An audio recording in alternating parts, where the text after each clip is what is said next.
Hello friends, सगळ्यांचं स्वागत आहे. आज आपण पाहणार आहोत ग्रॅव्हिटेशन चॅप्टरचा पार्ट नंबर 3.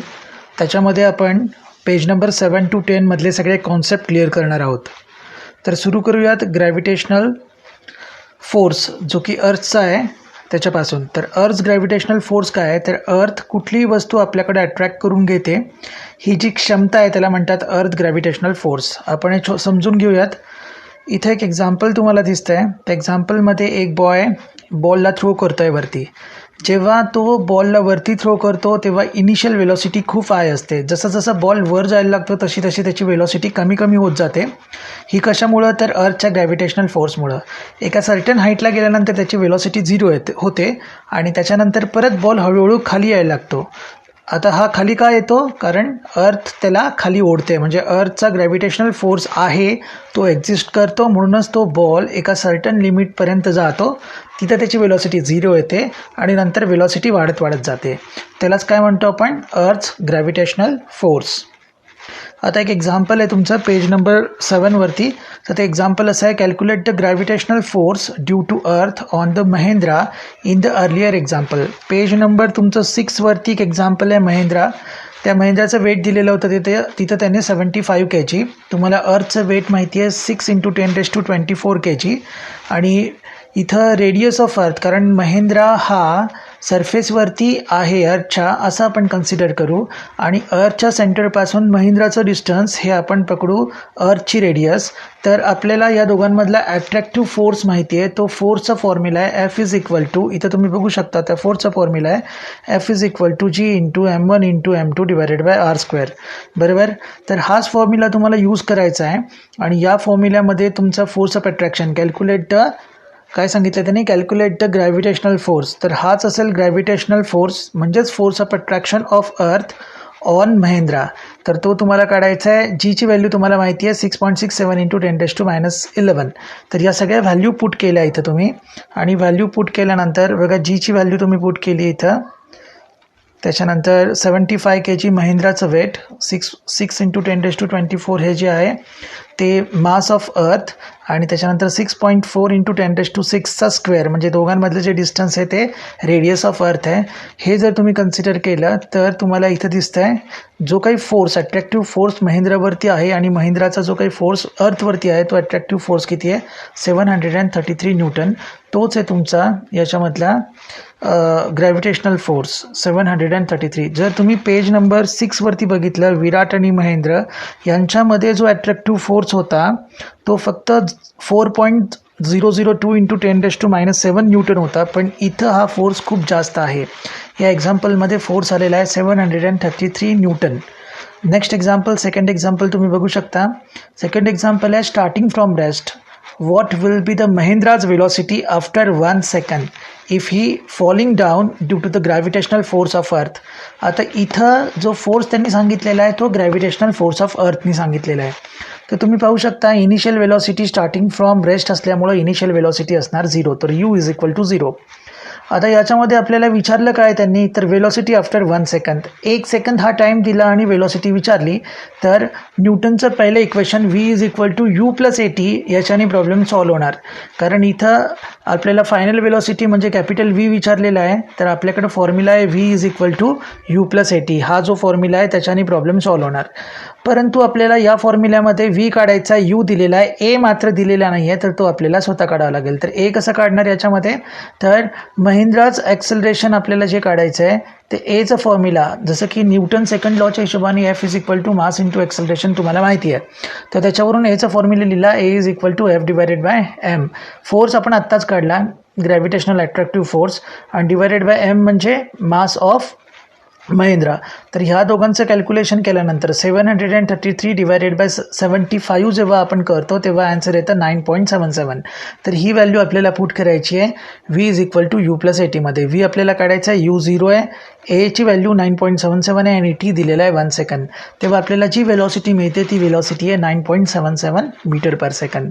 आता जर ही वेलॉसिटी तुम्ही प्रिव्हियस एक्झाम्पलच्या हिशोबाने जर हे केली, कम्पेअर केली, तर तुम्हाला पेज नंबर 6 वरती जे एक्झाम्पल दिलं होतं की 1 सेकंदानंतर महेंद्र आणि विराट हे दोघं समजा एकमेकाकडे अट्रॅक्ट होत आहेत, तर 1 सेकंदानंतर महेंद्रची वेलॉसिटी किती असेल, तर ती होती फक्त 5.34 इंटू 10⁻⁹ आणि इथं वेलॉसिटी आहे 9.77 मीटर पर सेकंड, म्हणजे जवळपास 1.83 इंटू 10⁹ टाइम्स जास्त वेलॉसिटी या केसमध्ये आहे.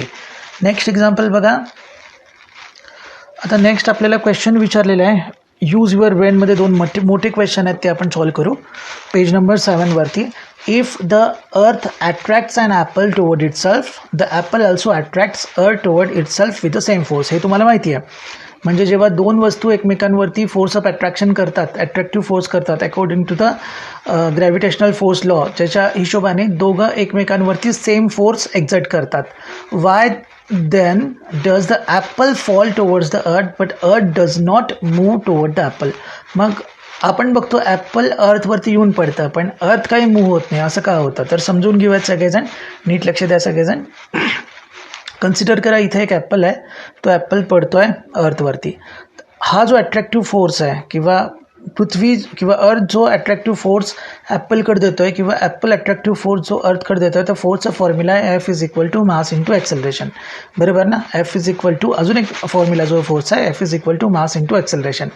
म्हणजे जर तुम्ही बघाल इथं, तर acceleration is equal to force upon mass. इथं दिसते सगळ्यांना acceleration is equal to force upon मास.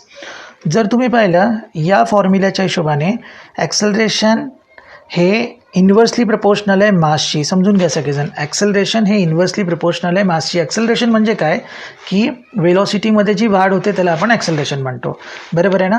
तर ॲक्सेलरेशन कुणाचं जास्त आहे, ज्याचा मास कमी आहे त्याचं ॲक्सेलरेशन जास्त आहे, कारण ॲक्सेलरेशन इन्व्हर्सली प्रपोर्शनल आहे मासशी. जर ॲक्सेलरेशन जास्त होत असेल तर नक्की मास कमी असेल, किंवा मास जर जास्त असेल तर ॲक्सेलरेशन कमी, आणि मास जर कमी असेल तर ॲक्सेलरेशन जास्त.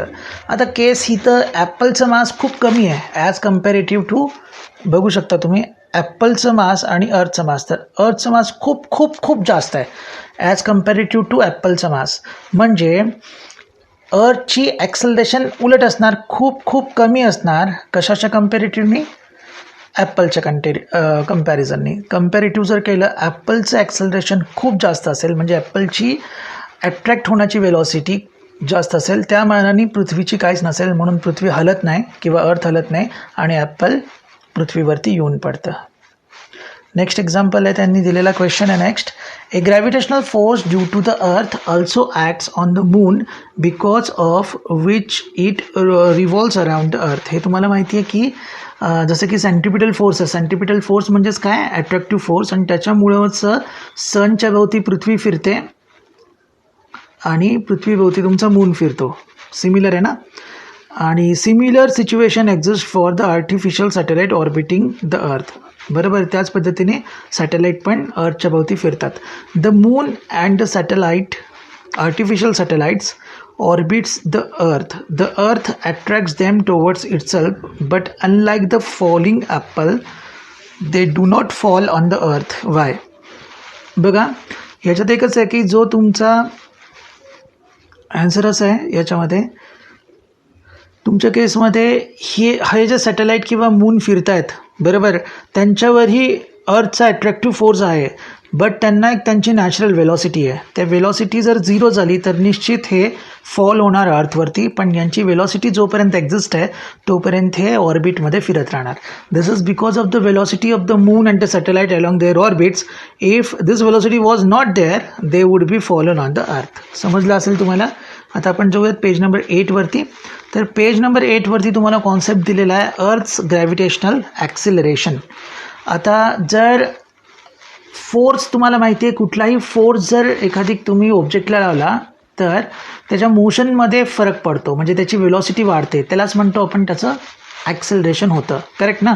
वेलॉसिटी वाढते त्यालाच म्हणतो आपण ॲक्सेलरेशन होतं. आत्ताच आपण बघितलं की अर्थमध्ये अशी एक प्रॉपर्टी आहे की ती वस्तूंना आकर्षित करून घेते, म्हणजेच त्या वस्तूंचं काय वाढवते, त्याला फोर्स लावते. तर वस्तूंवरती ती ॲट्रॅक्टिव्ह फोर्स लावते, म्हणजे त्यांचं ॲक्सेलरेशन वाढणार. तर अर्थ ॲक्सेलरेशन ही कॉन्सेप्ट एक्झिस्ट आहे.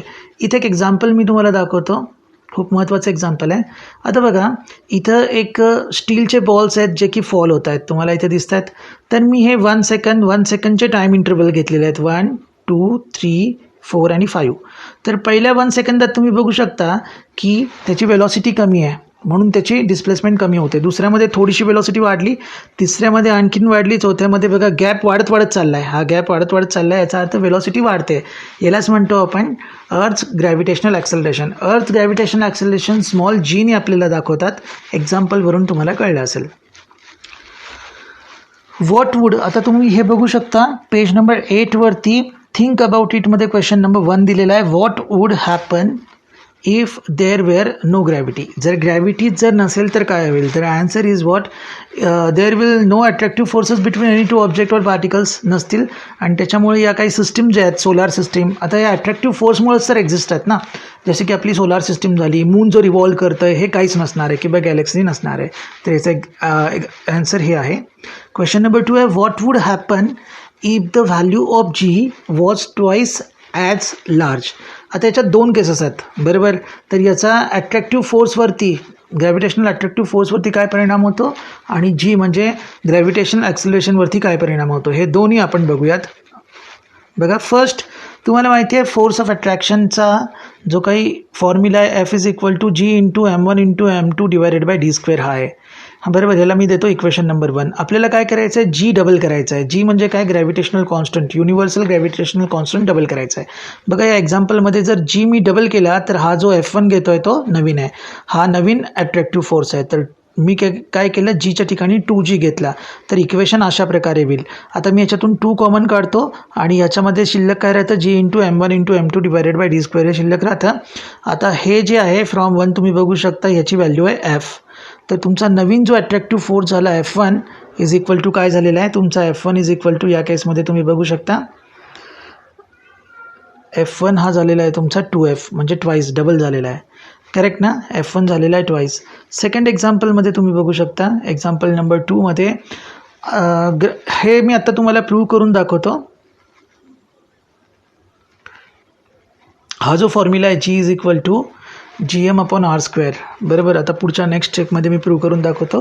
तर आत्ता लक्षात घ्या तुम्ही G म्हणजे gravitational acceleration is equal to G×m divided by r². m आहे मास ऑफ अर्थ, r आहे रेडियस ऑफ अर्थ, g आहे युनिव्हर्सल ग्रॅव्हिटेशनल कॉन्स्टंट. आता आपल्याला याच्यात युनिव्हर्सल ग्रॅव्हिटेशनल कॉन्स्टंट काय करायचं आहे? डबल करायचं आहे. बघा हा मी डबल केला, हा जी इथं मी काय केला? डबल केला.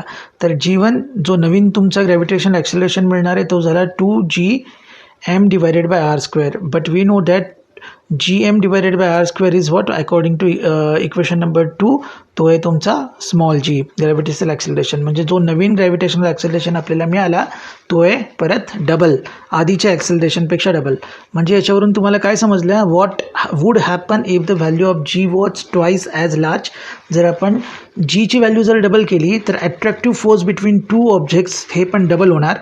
बरोबर. फोर्स ऑफ अट्रॅक्शन डबल होणार आणि ग्रॅव्हिटेशनल ॲक्सेलरेशन पण जर असेल तो काय होणार? डबल होणार. नेक्स्ट आहे value of G on the surface of the earth. आता याचं इक्वेशन मी प्रूव्ह करून दाखवतो तुम्हाला. तर इथं तुम्ही बघू शकता मी काय घेतलेलं आहे? एक ऑब्जेक्ट आहे, त्याचा मास m आहे जो की अर्थवरती आहे आणि अर्थचा मास M आहे आणि त्या दोघांमधलं डिस्टन्स आहे r. पण तो सरफेसवरती आहे अर्थच्या, but object is exist on the surface of the earth. That's why त्या दोघांमधलं डिस्टन्स मी घेतो रेडियस ऑफ अर्थ. समजते ना सगळ्यांना? म्हणजे अर्थच्या सेंटरपासून ते अर्थच्या सरफेसपर्यंत, कारण तो जो ऑब्जेक्ट मास स्मॉल एमवाला जो ऑब्जेक्ट आहे तो सरफेसवरती आहे, तर त्या दोघांमधलं डिस्टन्स असेल रेडियस ऑफ अर्थ हेच असेल. Where R is the radius of earth. According to the law of gravitation आपल्याला माहिती आहे ग्रॅव्हिटेशनच्या लॉनुसार F=g into mass of earth into mass of object divided by distance between square of distance between them म्हणजे आरचा square हे आहे. But according to the Newton's second law तुम्हाला माहिती आहे सगळ्यांना F= mass into acceleration. But इथं आपण काय करतो आहे? Value of G on the surface of earth. समजतं की तुम्हाला? Value of G on the surface of earth आपल्याला काढायचं आहे ना. तर आपण हे जे ॲक्सेलरेशन आहे ते अर्थमुळं झालं म्हणून आपण काय करतो? But here the acceleration is due to the gravity म्हणून ॲक्सेलरेशन आपण काय घेतो आहे? जी घेतो आहे.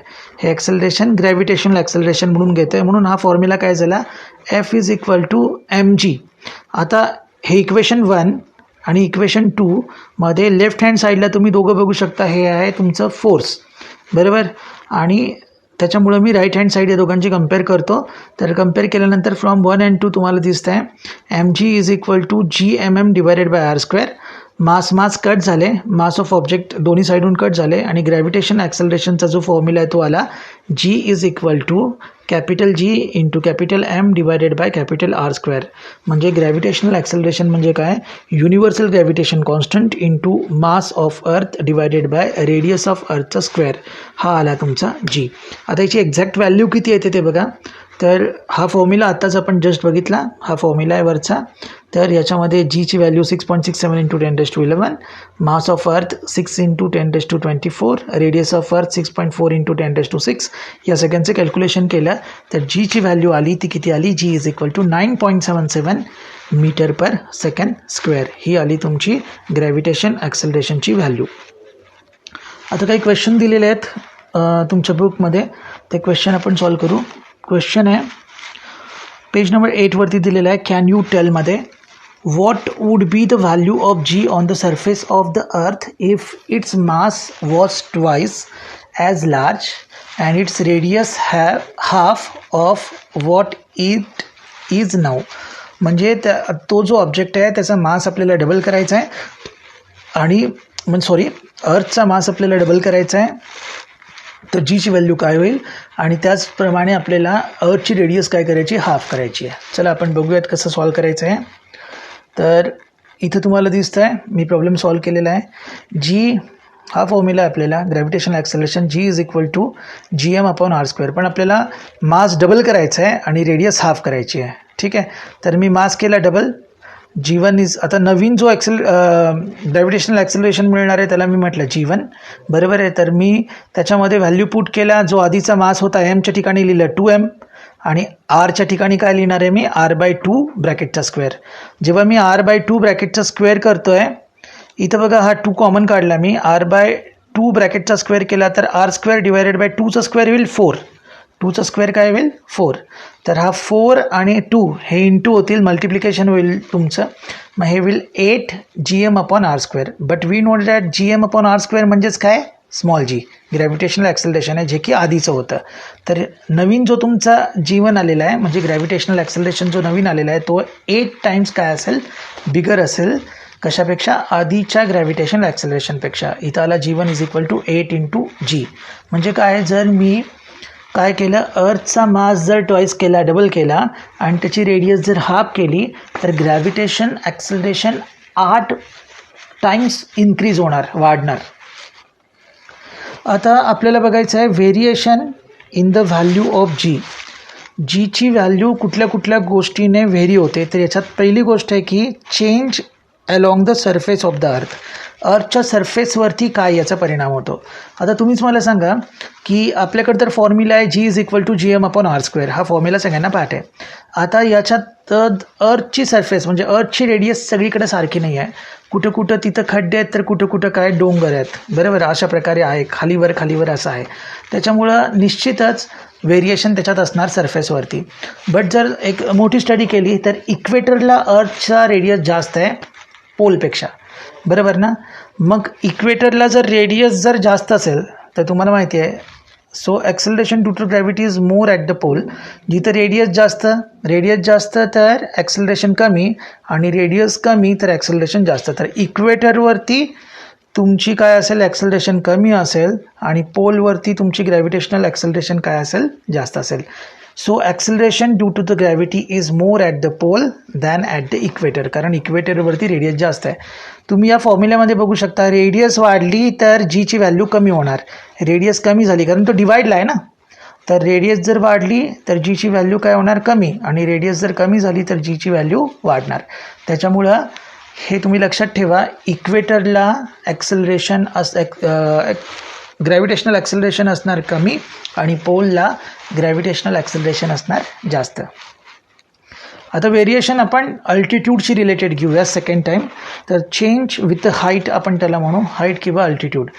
आता जसं जसं तुम्ही वर जाणार तसं तसं रेडियस काय होणार, वाढणार. म्हणजे distance between what centre of the earth and object हे काय होणार, वाढणार. आणि मी आत्ताच तुम्हाला सांगितलं, जर दोघांमधला डिस्टन्स वाढला, कारण हा डिनॉमिनेटरला आहे ना, R+H होणारा हाईट, त्याच्यामुळं ग्रॅव्हिटेशनल ॲक्सेलरेशन निश्चित तुमचं कमी होणार.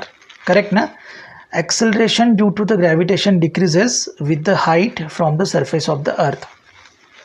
एखादी समजा 1 किलोमीटर 2 किलोमीटर किंवा 10 किलोमीटरपर्यंत रेंज आहे, तितकी हाईट जर असेल तर साधारणतः जीची काही एवढा फरक पडत नाही. म्हणजे ॲक्सेलरेशन जे ग्रॅव्हिटेशनल ॲक्सेलरेशन आहे त्याच्यामध्ये जास्त काही फरक पडत नाही. पण हाईट जर बऱ्यापैकी जास्त असेल, एखादी सॅटेलाईट खूप उंचीवरून जर काय असेल उंचीवरती असेल तर मात्र ग्रॅव्हिटेशन ॲक्सेलरेशनमध्ये नक्की फरक पडणार आहे. इथे एक टेबल दिलेलं आहे बुकमध्ये, तो टेबल मी तुम्हाला दाखवतो.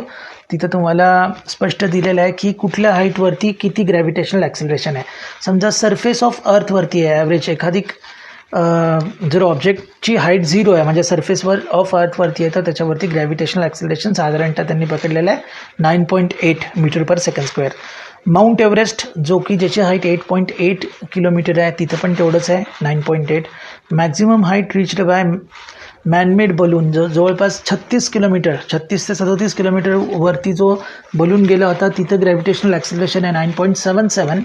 Height of a typical weather satellite जे की आपल्याला फोटो वगैरे वेदरचे काढून पाठवते, ती सॅटेलाईट साधारणतः पृथ्वीपासून 400 किलोमीटर अंतरावर असते, 400 किलोमीटर्सवर असते आणि तिथं त्याचं ग्रॅव्हिटेशनल ॲक्सेलरेशन त्याच्यावर असतं 8.7. And height of communication satellite ती जवळपास 35,700 किलोमीटर अंतरावरती आणि तिथं ग्रॅव्हिटेशन ॲक्सेलरेशन किती आहे 0.225. म्हणजे एक रेंज आहे, त्या रेंजच्या बाहेर गेलं तर ग्रॅव्हिटेशनल ॲक्सेलरेशन 0, कारण तिथं फोर्सच लागणार नाही. जिथं फोर्स नाही लागणार, ग्रॅव्हिटेशनल फोर्सच नसणार, तिथं ॲक्सेलरेशन नसणार आहे. नेक्स्ट आता तिसरं व्हेरिएशन आहे, थर्ड व्हेरिएशन जरा महत्त्वाचं आहे. तर हे व्हेरिएशन आहे जर डेप्थमध्ये गेलो आपण, इथे तुम्ही बघू शकता की ही जी अर्थ आहे अर्थच्या डेप्थमध्ये गेलं तर काय होईल. आता तुम्ही मला म्हणाल सर तुम्ही जेव्हा अर्थच्या डेप्थमध्ये जाल तेव्हा निश्चितच त्याची रेडियस काय होणार आहे, कमी होणार आहे.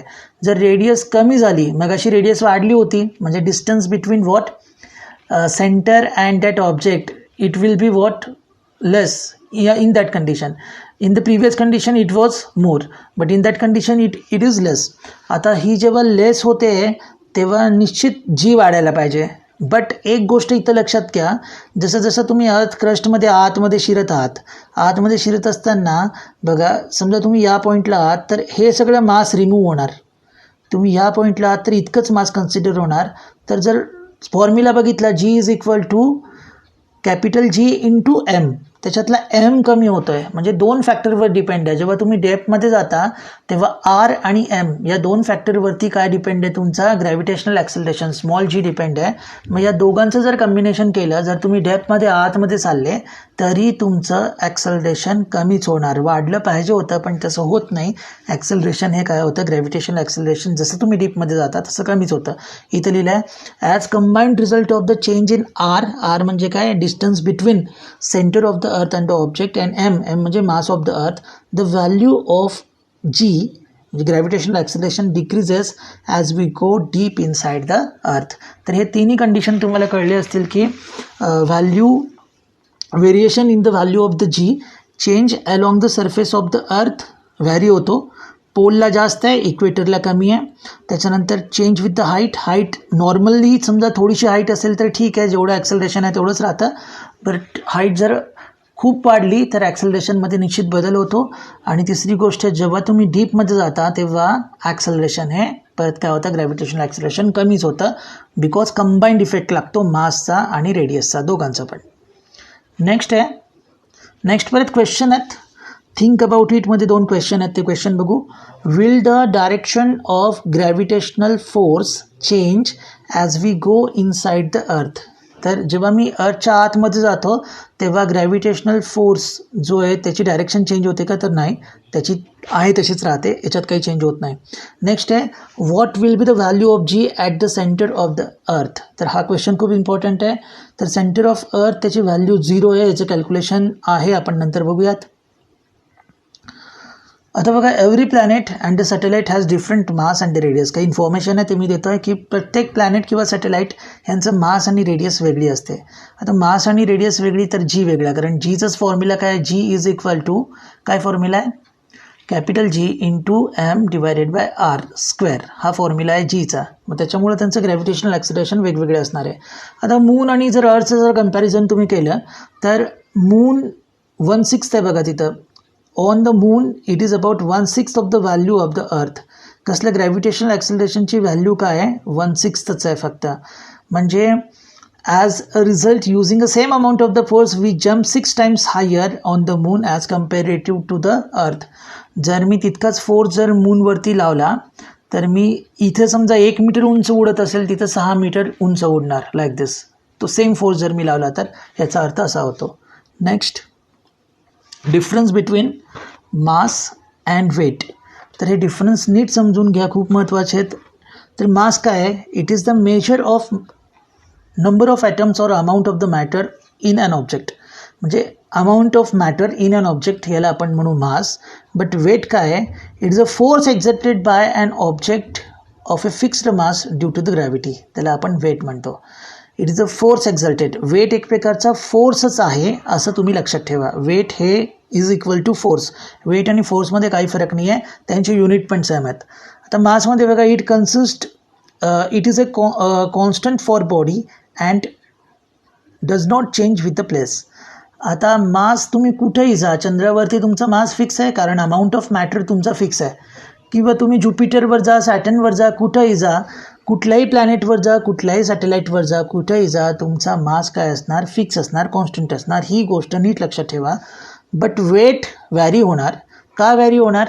कारण प्रत्येकाची ग्रॅव्हिटेशनल फोर्स वेगवेगळा असणार, प्रत्येकाचं ग्रॅव्हिटेशनल ॲक्सेलरेशन वेगवेगळं असणार. त्याच्यामुळं तुमचा वेट वेगवेगळा असणार. कारण force exerted by an object or a fixed mass due to gravity. Gravity हा शब्द आहे. जिथं ग्रॅव्हिटी चेंज झाली तर तुमचा वेट चेंज होणार, परंतु तुमचा मास फिक्स असणार.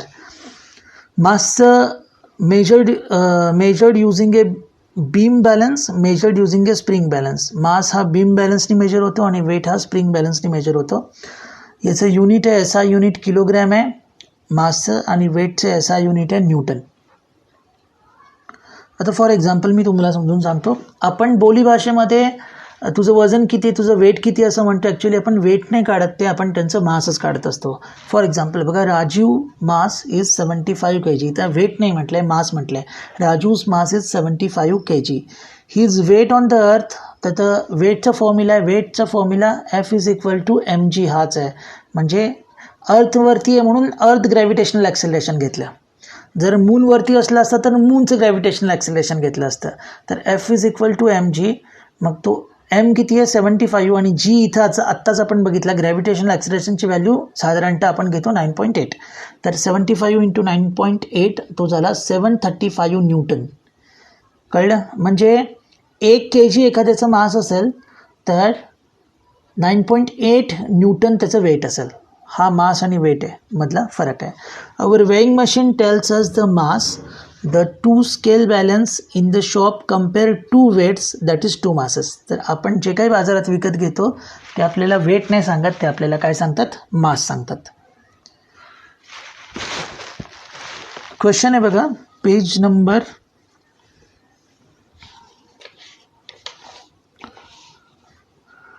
10 वरती क्वेश्चन आहे. विल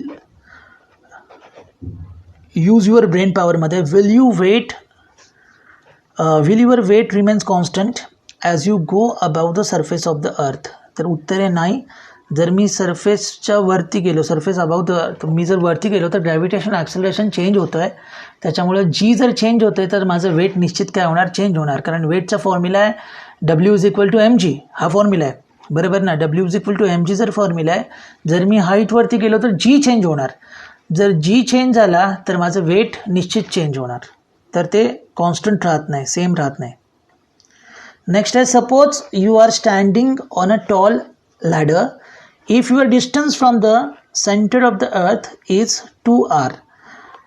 सेंटर ऑफ अर्थचं डिस्टन्स असतं ऑब्जेक्टचं नेहमी असतं सरफेसपर्यंत r. पण आता इथं लॅडरवरती उभं आहे तर आपलं काय, सेंटर ऑफ द अर्थपासून डिस्टन्स किती घ्यायचं आहे आपल्याला? 2r. What will be your weight? तुमचं वेट किती असेल ते काढा. बघा इथं लक्ष द्या, वेटचा फॉर्म्युला मी तुम्हाला सांगितला mg. आता g आहे ग्रॅव्हिटेशनल ॲक्सेलरेशन, त्याचा फॉर्म्युला तुम्हाला माहिती आहे, capital G into m divided by r². इथं g universal gravitational constant, mass of अर्थ आहे m, आणि r आहे रेडियस ऑफ अर्थ. बरोबर, हे तुम्हाला माहिती आहे. तर मी काय करतो, या फॉर्म्युल्यामध्ये ही व्हॅल्यू टाकून देतो, जीची व्हॅल्यू टाकून देतो. जीची व्हॅल्यू टाकली तर डब्ल्यूचा फॉर्म्युला आला वेटचा GMM divided by R square. सगळ्यांना कळलं असेल. हा एम आहे, हा जो एम आहे स्मॉल एम तो ऑब्जेक्टचा आहे, बरोबर, आणि बाकी सगळे अर्शी रिलेटेड आहे. आता तुम्ही बघू शकता आपल्याला काय करायला सांगितलेलं आहे की दोघांमधलं डिस्टन्स किती करायला सांगितलेलं आहे 2r. तर मी काय करतो आरच्या ठिकाणी लिहितो 2r, बरोबर ना. तर इथं if your distance from the centre of earth is 2r, तर मी माझं डिस्टन्स काय केलेलं आहे चेंज केलेलं आहे. तर माझ्या वेटमध्ये काय फरक होईल असं त्यांनी विचारलेलं आहे. What will be your weight. तर नवीन वेट आहे समजा W1 आणि मी इथं व्हॅल्यू टाकतो आरच्या ऐवजी 2r, हे डिस्टन्स मी वाढवलं. तर तुम्ही बघू शकता 2r ब्रॅकेटचा स्क्वेअर आहे तर 2चा स्क्वेअर येईल 4 आणि आरचा स्क्वेअर आर.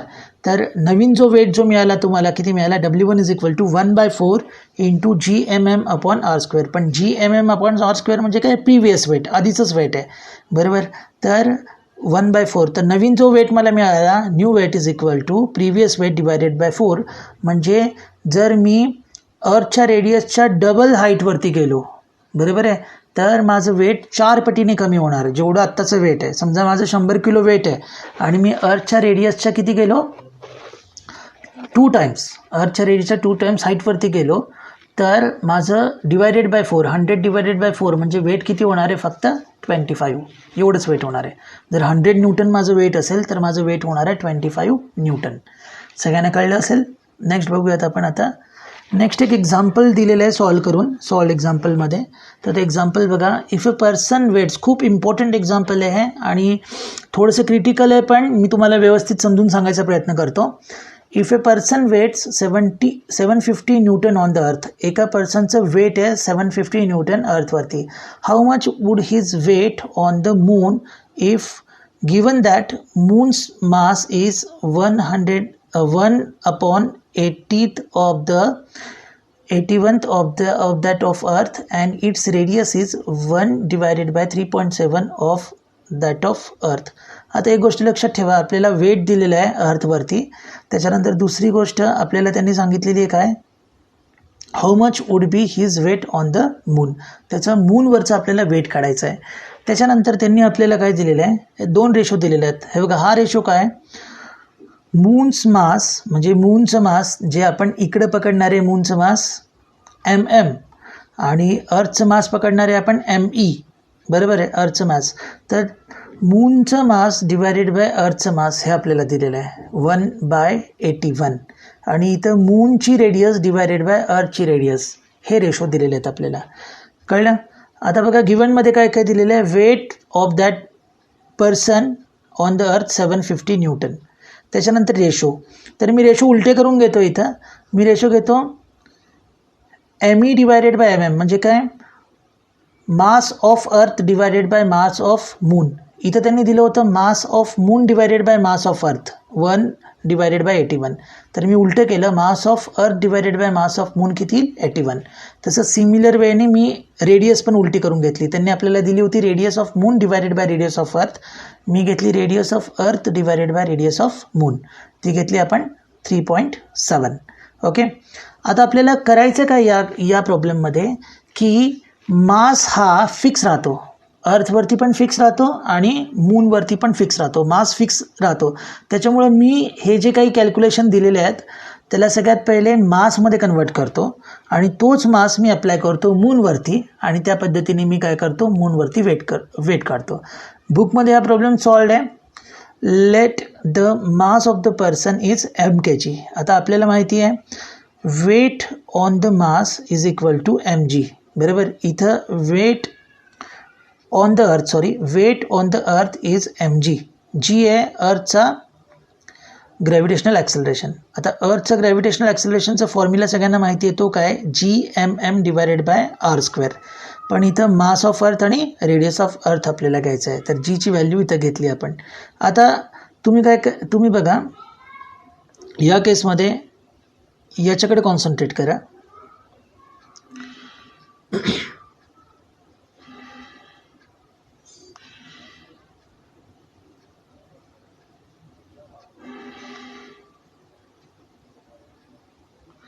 या केसमध्ये कॉन्सन्ट्रेट करा. 750 is equal to M into G into M E divided by R E square. तर इथं काय घेतलं मी, एमला साईडला आणलं, आर ई इथं खाली आहे बघा, डिवायडेडला आहे आर ई, तिथं जाणार मल्टिप्लिकेशनसोबत 750सोबत, आणि जी डिवायडेड बाय एम ई येणार खाली डिवाईडला, इथं मल्टिप्लिकेशनला एमसोबत इथं येणार डिवाईडला. तर मला जो मास मिळाला तो मास आहे M is equal to 750 R E square divided by G M E. Okay, तर आता मी काय करतो,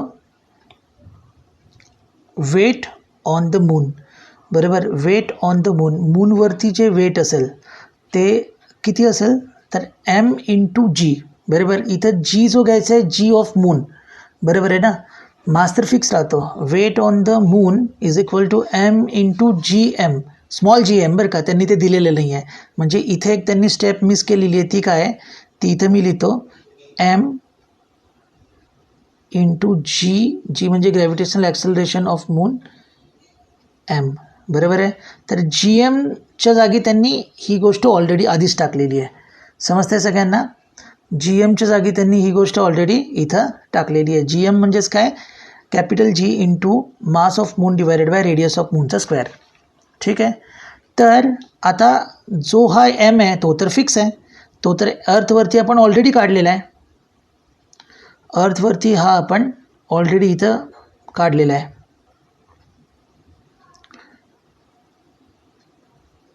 तर हा जो एम आहे, हीच एमची व्हॅल्यू मी इथं काय करतो, पुट करतो. ही व्हॅल्यू जेव्हा मी एमची पुट केली तेव्हा इक्वेशन अशा प्रकारे बनेल. ओके, मग त्याच्यामध्ये हे दोन रेशो बनतील, हा एक रेशो आणि हा एक ratio. R E divided by R M, बरोबर आहे. तर R E divided by R M 3.7 आपल्याला दिलेला आहे, पण त्याचा स्क्वेअर आहे दोघांचा, म्हणून 3.7चा स्क्वेअर घेतला. इथं दिसतंय 3.7चा स्क्वेअर घेतला. आणि आपल्याकडे M E divided by M is equal to 81 आहे, पण इथं M M divided by M E आहे, म्हणून 81 न घेता 1/81 घेतलं आणि हे इथं. आणि हे सगळे कॅल्क्युलेशन केल्यानंतर तुम्हाला जो रिझल्ट येणार आहे तो येणार आहे वेट ऑन मून. हेच आपल्याला काढायचं आहे, weight of moon. I repeat again, weight of moon कसं काढलं, तर वेट ऑफ मून होता M into G of moon, हा होता बघा M into G of moon, बरोबर ना. एम तर आपण काढलं होतं अर्थवरती इन टर्म्स ऑफ मास, बरोबर आहे ना. अर्थवरती मास किती असेल ते आपण ऑलरेडी काढलं होतं. तर इथं तुम्ही पाहू शकता या केसमध्ये की हा जी एम जो आहे, हा जी एमची व्हॅल्यू आपण किती पुट केली आहे, हा जो जी एम होता त्या जी एमची व्हॅल्यू आपण G M M upon R M square put केली इथं, बरोबर ना. आणि त्याच्यानंतर एमची व्हॅल्यू ही जी व्हॅल्यू आहे ती इकडं या एममध्ये अगेन आपण पुट केली. तर याच्यामध्ये याचं सोल्युशन निघाल्यानंतर आपल्याला वेट ऑफ मून मिळाला 126.8 न्यूटन. तुम्ही बघू शकता 750 तिकडे होतं, 750 इकडे किती आहे 126, जवळपास 1/6 आहे. किती वेट आहे 1/6. मग तुम्ही म्हणू शकता the weight on the moon is nearly 1/6 of the weight on the earth. मग आपण म्हणू शकतो की weight on the moon as MGM, बरोबर आहे ना. थच ग्रॅव्हिटेशनल ॲक्सलरेशन ऑफ मून 1/6 असेल कशाच्या, ग्रॅव्हिटेशनल ॲक्सलरेशन ऑफ अर्थच्या. कळतं सगळ्यांना. जर तिथं वेट 1/6 असेल तर ग्रॅव्हिटेशनल ॲक्सलरेशन पण काय असेल 1/6 असेल. हे प्रूव्ह झालं. आणि पेज नंबर 10वरती एक कॉन्सेप्ट दिलेला आहे तुम्हाला ग्रॅव्हिटेशनल वेव्हचा. वेव्ज म्हणजे काय, समजा एक वॉटर आहे, वॉटर ड्रॉपलेटमध्ये आपण समजा एक स्टोन टाकला तर वॉटरवरती वेव्ज तयार होतात. सिमिलरली समजा तुम्ही एक तार असेल ती जोरात ओढली ताणली आणि तिला व्हायब्रेट केलं तर व्हायब्रेशनमध्ये काय वेव्ज निघतात. अशाच प्रकारे काही इलेक्ट्रोमॅग्नेटिक वेव्ह आहेत, जसं काही लाईट आहे किंवा एक्सरे, अल्ट्राव्हायलेट रेज, या ॲस्ट्रॉनॉमिक ऑब्जेक्टकडून आपल्यापर्यंत येतात. अशाच प्रकारे एक वेव्ज आहेत, त्याला आपण ग्रॅव्हिटेशनल वेव्ज म्हणतो, जे की ग्रॅव्हिटेशन ॲक्सिलरेशन दोन कुठल्याही प्लॅनेटमध्ये किंवा दोन ऑब्जेक्टमध्ये निघतात, त्याला मग आपण ग्रॅव्हिटेशनल वेव्ह असं नाव दिलं. तर या वेव्जला परत म्हणतात waves on the fabric of space time, असं यांना म्हटलं जातं. MCQ मध्ये विचारलं जाऊ शकतं. जसं याचं प्रेडिक्शन केलं होतं आईन्स्टाईननी 1916ला. आणि ह्या ज्या ॲस्ट्रॉनॉमिक ऑब्जेक्ट कडून या ज्या वेव्ज कलेक्ट केल्या जातात त्याच्यासाठी काही इन्स्ट्रुमेंट आहेत. त्याच्यातलं सगळ्यात बेस्ट इन्स्ट्रुमेंट आहे लिगो नाव आहे ज्याचं, laser interferometric gravitational wave observatory म्हणून आहे. तर तिथं या वेव्ह काय केल्या जातात, बघितल्या जातात. या वेव्हचं काय discovery has been opened a new path of to obtain the information about the universe. युनिवर्सची जी सगळी इन्फॉर्मेशन आहे ती आपल्याला कलेक्ट करण्यासाठी या वेव्ज खूप इसेन्शियल आहेत. तर हे संपलं तुमचं पेज नंबर 10. तर काही जर तुम्हाला प्रॉब्लेम असेल तर तुम्ही कमेंट बॉक्समध्ये टाकू शकता. धन्यवाद.